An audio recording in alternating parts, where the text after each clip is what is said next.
YouTube VC, what's going on? It's LJ, and as promised, another vinyl update. Just wanted to run through a handful of things that I picked up recently. The ones that I thought were pretty cool, that I wanted to share with everybody, and maybe try to turn some people on to. Isn't that what we do here? Straight to the vinyl. This is Crosby, Stills, Nash, and Young month celebration copy. I've heard of this before, but I've never seen it running loose or running around. This was a promo-only collection of material from Crosby, Stills, Nash, and not Young. I believe he was under contract to another record company, his label at that point. So this collects things from Stills' first album, second album, Graham Nash, David Crosby, Stills, Nash first album, Deja Vu, and Four-Way Street. So again, no exclusive Neil Young material here, but from what I understand, this was a pretty limited print run by 1970s standards and was handed out only for promotional purposes. So again, one I've never seen running around and was pretty cool to add to the CSN collection. Let's moving on. Put them down. Let's take everybody to the 80s with Bronski Beat. This is really cool. The Age of Consent. If you at all dig synth pop, if you at all dig what Pet Shop Boys were doing with their first couple of LPs, you'll totally dig Bronski Beat. I haven't owned this album since I was, I don't know, 11 or 12 years old, probably middle school, mid-80s, 84 maybe. This is just some killer synth pop from Bronski Beat. This was, I believe, an all homosexual band, if I'm not mistaken, so not all that dissimilar to anything Pet Shop Boys, or I want to say Erasure, but Erasure is more dance pop to me. This is more synth and a little moody at times, but just some seriously kick-ass mid-80s synth pop. And all these, again, I found just recently record shopping. One of the last Bowie albums I was missing in my collection is Diamond Dogs. David Bowie's, can I call it his interpretation of George Orwell's 1984. This is really the conclusion, I think, of Bowie's first glam period with Ziggy Stardust and the Spiders from Mars, Aladdin Sane, and Diamond Dogs. The Diamond Dogs, again, one of the few that I've been missing for quite a while on vinyl. This is just a gorgeous copy. Probably a pretty difficult Bowie LP to get into. I remember my older brothers having this, and I didn't get it. I was just a kid, but I love it now. And been listening to it a few times. It'll settle in. It's actually, for me, for Bowie, it's kind of newer material. I'm not all that familiar with that one. 70s arena rock. Another one I would totally recommend to anyone that is into 70s AOR, arena rock, or REO Speedwagon at all is live. You get what you play for. And yeah, I know it's super mainstream, but man, it just sounds great. The 70s is just such a great period for rock live albums. Foghat, Thin Lizzy, I mean, Kisses Alive, on and on. And with Kevin Cronin back in the band, this is before You Can Tune a Piano, You Can't Tune a Fish, before High Infidelity and all that stuff was live. You get what you play for. You just put it on, turn it up, and go. Just some great band, great instrumentation. It's absolutely unbelievable live album. Double LP, gatefold, well worth picking up. Very cool, a trifecta of near mid-condition Santana LPs that I did not have. First being Santana's Moonflower. I can't say enough good things about Moonflower. This is live and studio material, and I think this bridges the gap for Santana's earlier Latin, blues, jazz, rock sound and the newer AOR sound or arena rock sound he was heading into towards the end of the 70s. It's a double LP, gatefold, again, just in great condition, and I know this just sold in spades on its release. It's such a popular album, and it's just absolutely beautiful with great reason. If you dig Santana, I can't recommend it enough. Check it out. Check out some sound clips if you don't own it. If you're interested in it, you know, and pick it up. It's well worth it. It's about an hour and a half of just killer Santana music. The next one, I have to admit, Inner Secrets. This is 78, I want to say, without checking. Correct me if I'm wrong. I picked up as a bit of a completist. I didn't have the Santana release.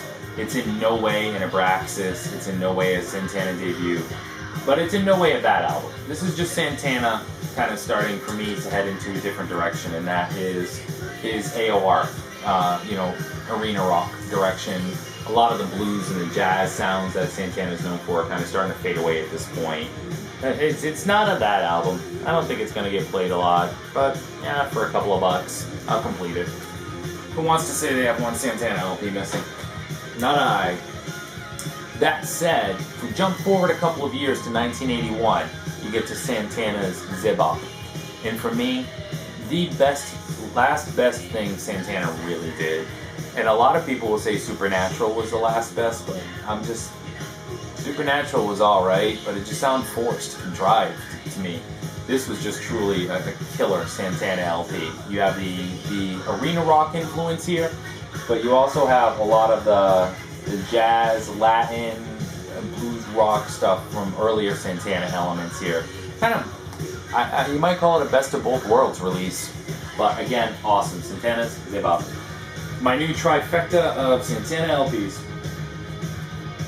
Jump forward to the 80s a little bit, and I'm going to show you two absolutely kick-ass guitarists. The first is Charlie Sexton's Pictures for Pleasure. Charlie Sexton was 16 or 17 when he recorded this LP, and this is mid-80s, 85. And Charlie's just an amazing guitar player. This has a very 80s polished guitar sound to it. Keyboards abundant. It sounds like it could have been the soundtrack to a Beverly Hills Cop or a Beverly Hills Cop 2. But what an amazing record. And Charlie went on to tour with Bob Dylan and others. Just such an amazing 80s guitar rock record. Not very bubblegum at all. And second is Jon Butcher, Wishes. And Jon Butcher is most often and I'm going to say fairly, compared to a modern day, at the point, and this is 1987, a modern day, by 87 standards, Jimi Hendrix.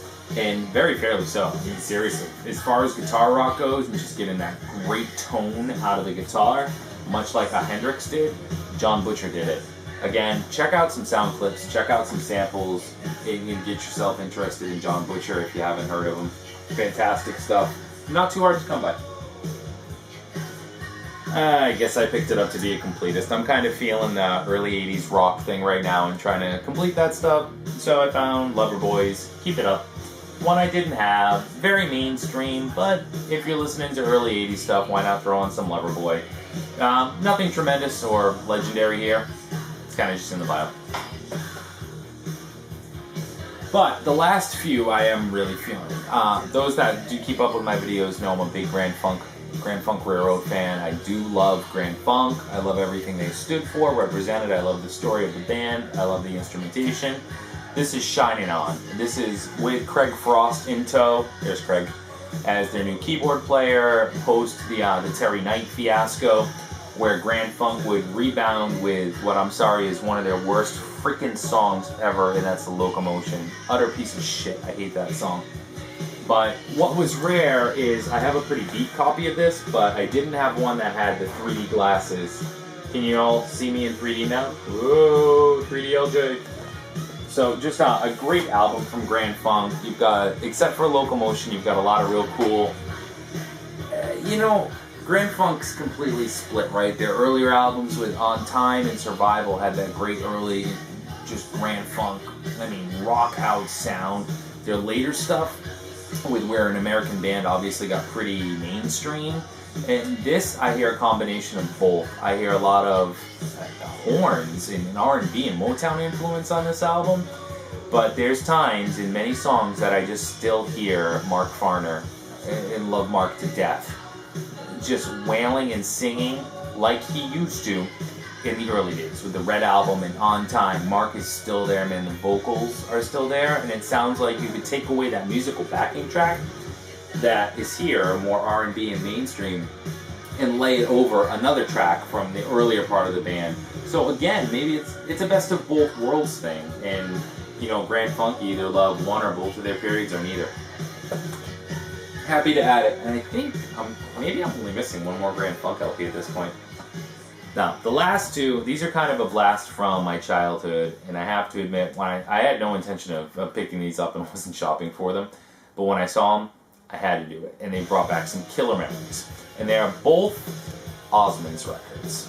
Now, the Osmonds, right? My brothers had them, so I remember them from that. But growing up in the late 70s, early 80s, my memory is now permanently tainted of the Osmonds are Donnie and Marie. The Osmonds are a terrible variety show. The Osmonds are on Dancing with the Stars. That kind of stuff. But that said, these two releases, and in my opinion, only these two releases are absolutely worth owning for the fact that Crazy Horses is just a kick-ass early 70s rock album. And as far as the Osmonds could go rock, this is it. So right, this is like your Partridge Family, your Brady Bunch, but man, they just woke up in a rockin' mood and they rock. It's not at all a bad album. There's nothing sugary about it. There's nothing mid to late 70s variety hour crap about it. It is just a seriously cool album. And when I saw it, again, it just threw back to, you know what, my older brothers had it, so I'm gonna grab it. And I'm really glad I did. It was a bit of a whim, but it wasn't a bad one at all. And I'm seriously glad I picked it up, and definitely would encourage anyone to check this as well as this, Osmonds The Plan, out. Why The Plan? This is, the Osmonds were a Mormon family, right? And this is a Mormon concept album. As weird as that sounds, the Osmonds The Plan, and please guys, if you're not familiar with it, anyone that's not, if you check out anyone, please make this it. This is a Mormon concept album. You don't get too deep into the lyrics, or you do, I guess it's up to you, but musically, what they achieved here just does not butt up with what perception of the Osmonds is. And this, the harmonies are Beatlesque. The harmonies are psychedelic. The music is psychedelic. The harmonies are Beatlesque. And besides repeating myself, it's because I just can't find enough good things to say about it. Such a trip of an early 70s album from probably one of the most unexpected sources. Check it out. Lots of cool stuff still to come. I'm kind of looking at stacks over here of stuff that, you know, I still have and haven't put away and want to show and need to go through. So more videos always coming your way. Thanks to everybody that watched. Hopefully I gave you some new ideas. That's what you guys always give to me. Thanks to everybody that clicks the subscribe button and comments. Appreciate it. Always love hearing from everybody. Hope everyone had a great Thanksgiving. Be back soon. Take care, everyone. Ciao.